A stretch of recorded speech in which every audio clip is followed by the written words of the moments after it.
welcome to today's maths lesson. Maths lesson? Yes, I did say it right. You're going to be learning all about logs, the exponential number e, natural logs, and y equals mx plus c. Why are you doing all this maths? Because I told you to, that's why.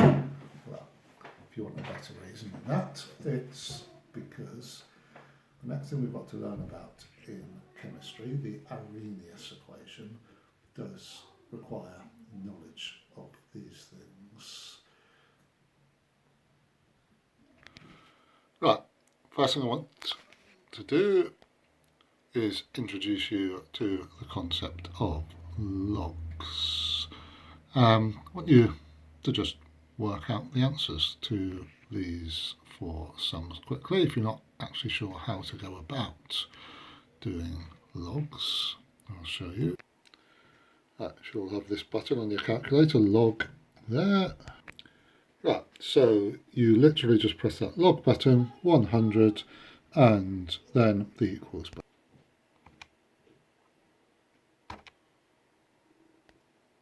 And you should get an answer of 2.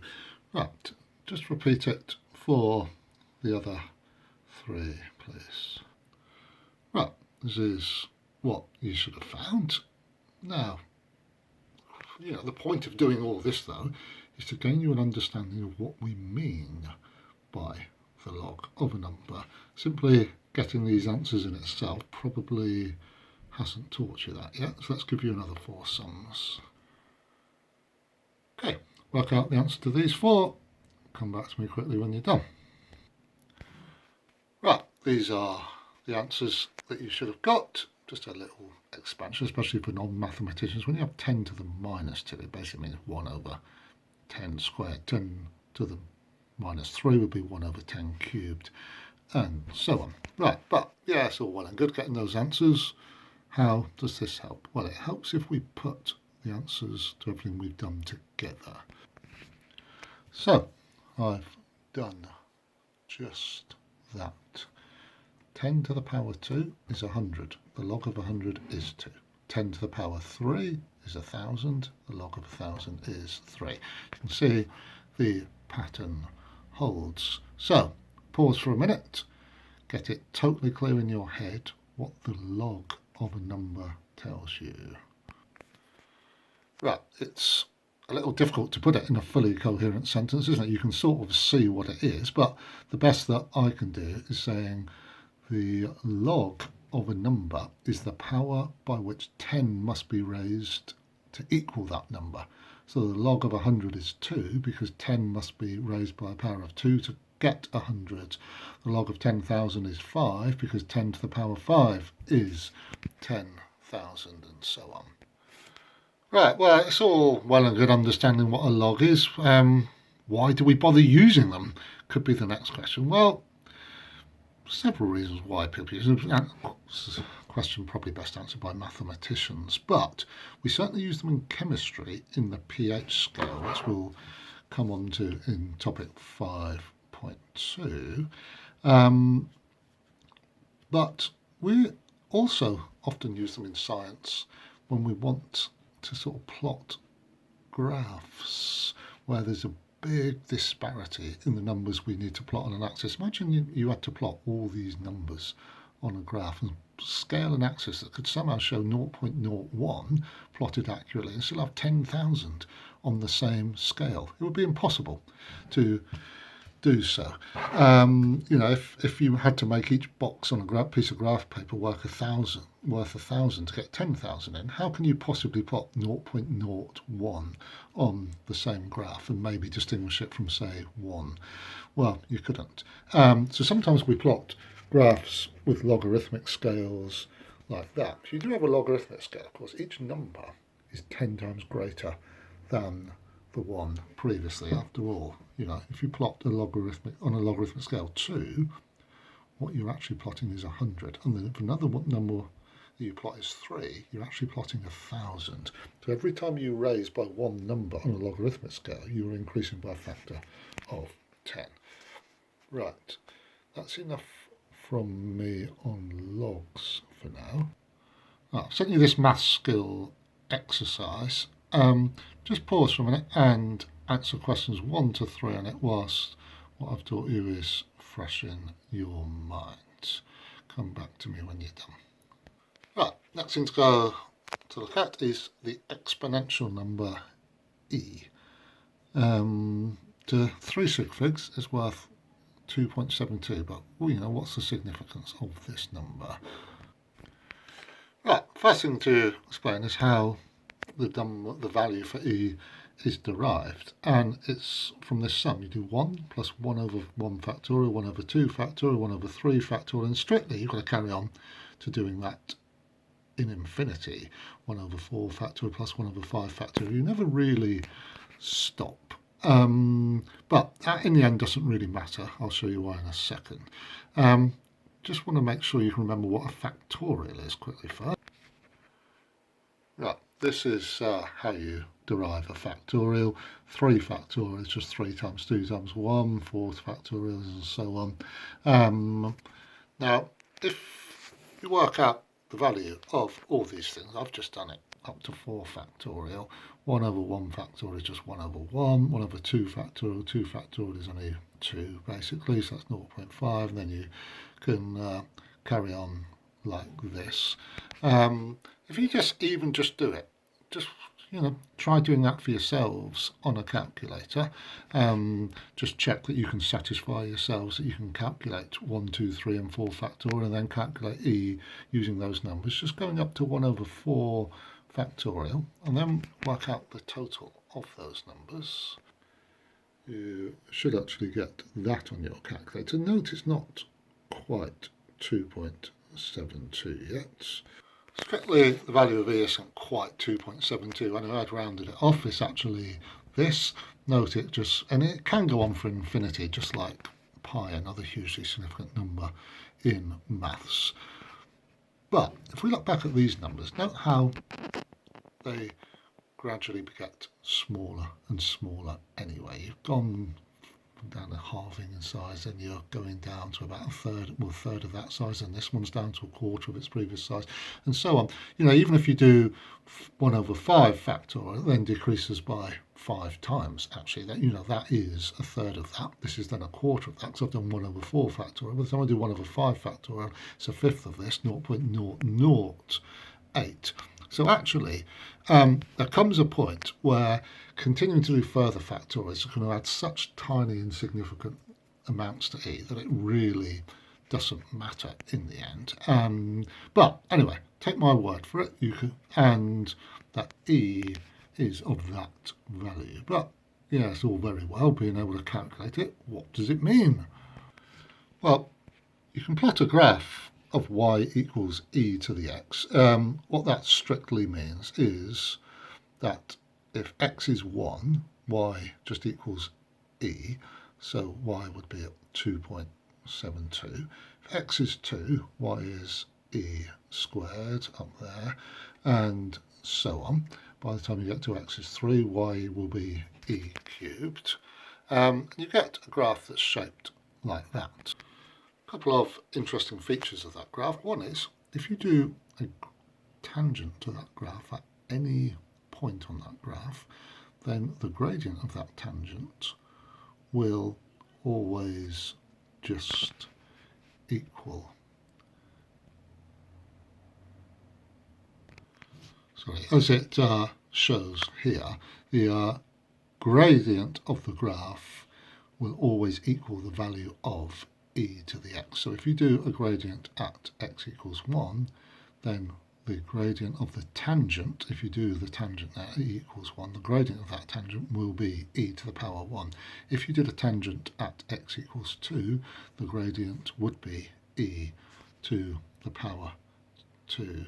So in other words, the gradient of the tangent at any point equals the value of x itself. But that's not the most interesting point about it. This is more something that would interest mathematicians, to be honest, than scientists. It does have a couple of real-world applications. One, sort of a biological application, how it describes how population size of living organisms grow in ideal conditions. This is, unlimited food supply, no competition, no predation. Populations will grow like that. In other words, exponentially, which, the word exponentially comes from E, which is the exponential number. And note how, that graph is exactly the same as the graph of y equals E over x. Now, I know in real life populations don't grow exponentially forever because they do suffer limited food supplies, competition, predation. But if you introduce a population of an organism to a new habitat that's well suited to it, it will grow exponentially at first, at least up to this point. So there are some real world applications of it. Another one. Now, let's imagine I was a bit short of cash, so desperate in fact, that I was resorting to asking my students to lend me some money. I'd have to think of a nice, generous student who might lend me the money. Let's say I chose young Robin. I said, Robin, please, I'm desperate. Lend me 100 quid, will you? Robin pulls out his wallet, being such a nice soul, says, here you go, Phil, have the 100. Except, whilst being a nice person, let's imagine Robin is also a very shrewd person.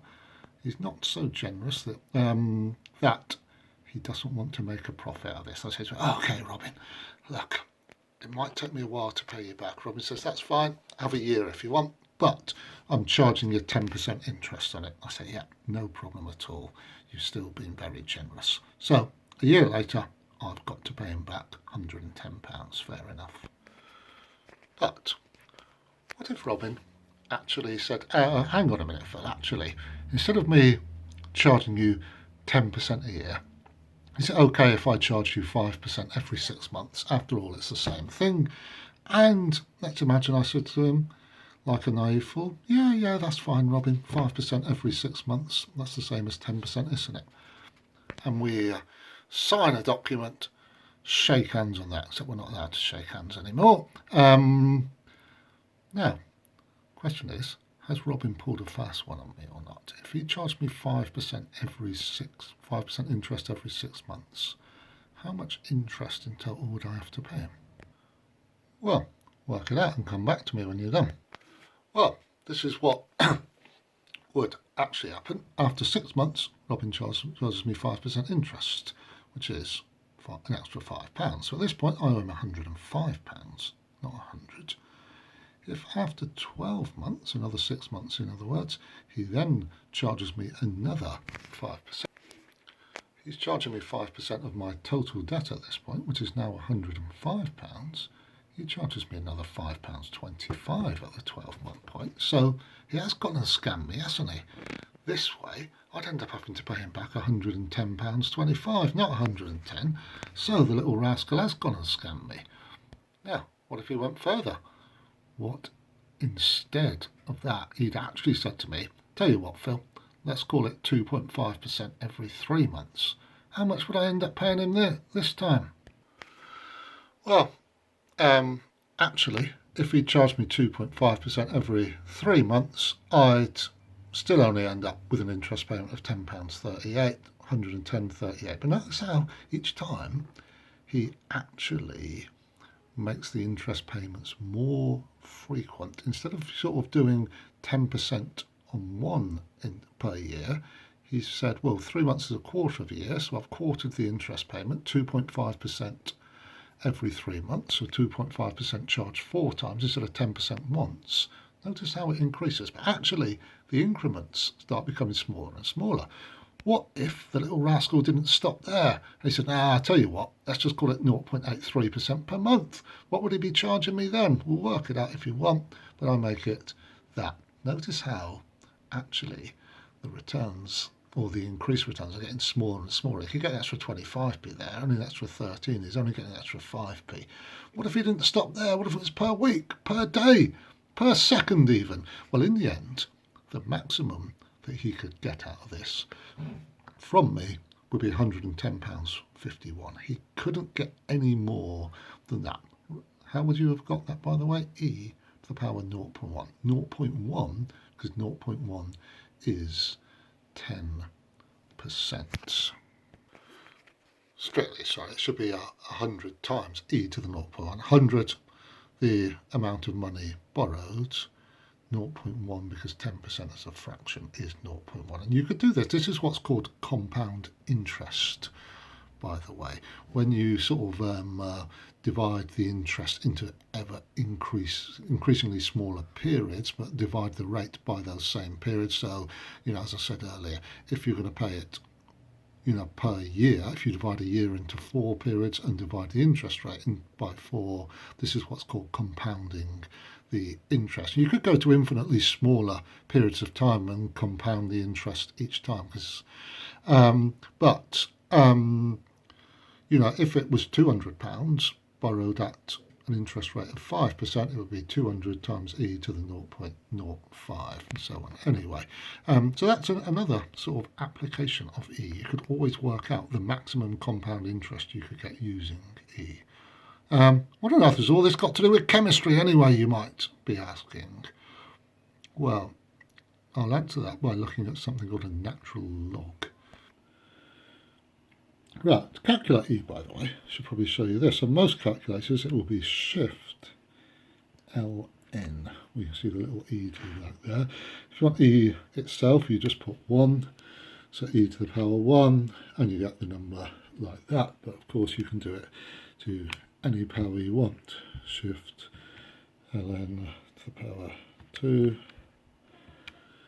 and there's your value for e squared.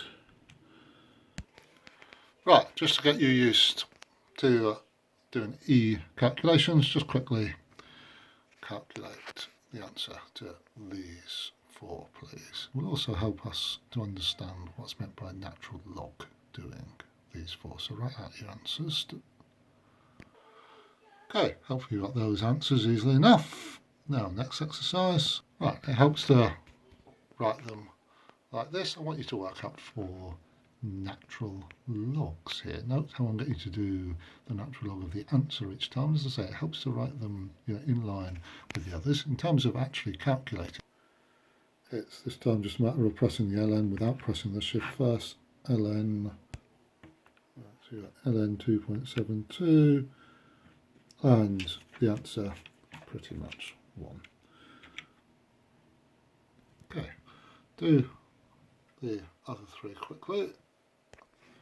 And there you are. Now, you don't need the genius of Einstein to work out the pattern here, but let's take a minute to just fully sort of phrase it in your own mind. State what is meant by the natural log, which is what ln stands for. The natural log of a number. What is meant by that? Right, now, the same way in which the log of a number was the power by which 10 must be raised to equal that number. So log of 1,000 is 3, because 10 to the power 3 is 1,000. Now, the natural log of a number is the power by which e must be raised to equal that number. Now, for example, e to the power 2 is 7.39, so the ln of 7.39 is 2. That's because e must be raised to the power of 2 to equal 7.39. E must be raised to the power of 5 to equal 148, so the ln of 148 is 5. Right, at this point, pause the video, go back to the math skills exercise, answer questions 4 to 7, and then come back to me. Right, yet again you could say, well, yeah, I suppose I can just about understand what's meant by a natural log, but what's all this got to do with chemistry? Well, it relates to the next thing we're going to go on to learn about, which is the Arrhenius equation. But before we can deal with the Arrhenius equation, you actually needed an understanding of 2 mathematical concepts. One was a natural log. The second one is y equals mx plus c, which you'll be relieved to know is much simpler, and really you should all have done this at GCSE Maths anyway, but we'll just have a quick recap of it. Right, now, if you have a graph with an x and a y scale, you can always tell the equation used to derive that graph by identifying two things. One, and we use the general equation y equals mx plus c here, where m is the gradient of the line and c is what we call the y-intercept. Now, the y-intercept is just this number, the number on the y-axis when the line cuts through the y-axis. And that would be c, as I say, is what's called the y-intercept, and in this case it is 1. So c equals 1 for this graph. Now, m is the gradient of a line. Now, this is a straight line, not a curve, so we don't need to draw a tangent to get the gradient. We can use the straight line anyway. Now, gradients are always the y value divided by the x value. Now, in this case, for every increase in one of the x-axis, the y-axis increases by 2. So the gradient is simply 2 divided by 1, and it is therefore 2. So for this graph, the relationship is indeed y equals 2x plus 1, because c equals 1 from that and m equals 2 from the gradient. You can, of course, double check that actually works by looking at some points. When x is 0, y is 1 works. X is 1, y is 3. X is 2, y is 5. They do indeed all meet that equation. A couple of other examples quickly. On this graph, c is 3 is where the y-intercept is. M, the gradient, is actually just 1 in this case, because for every increase in 1 on the x-axis, there's an increase of 1 on the y. So this graph would just be y equals x plus 3. Now the one shown here, we're looking at the lower of these two lines. In this case, c is minus 2. Yeah, it can be a negative number. C is minus 2. The gradient, well, still, for every increase of 1 on the x, there's an increase of 2 on the y. So the gradient is 2 again. So this time we've got y equals 2x minus 2, as indeed is confirmed there. M is 2 and c is minus 2. Right, that's the last thing I really need to go through. You should now be able to answer questions 8 and 9 on the math skill exercise, which is as far as I want you to get for now. This has given us all the background knowledge we need to go on to look at the Arrhenius equation, which, I'll be fully honest with you, is a rather difficult, slightly obscure topic. But to have any chance of being able to follow it, you did need this background maths knowledge first. So we'll leave it there for now. I'll do a separate video on the Arrhenius equation. And by the way, don't be too worried or scared by what I've said about it being difficult and obscure. Actually, it's difficult and obscure to understand the full mathematical justification for the Arrhenius equation. Actually, doing the graphs and calculations you have to do based around it are not too hard, actually. But anyway, we'll leave those for another day. Just do the questions I've asked you to on the math skill exercise for now, please. Okay, hope you're all well. Bye for now.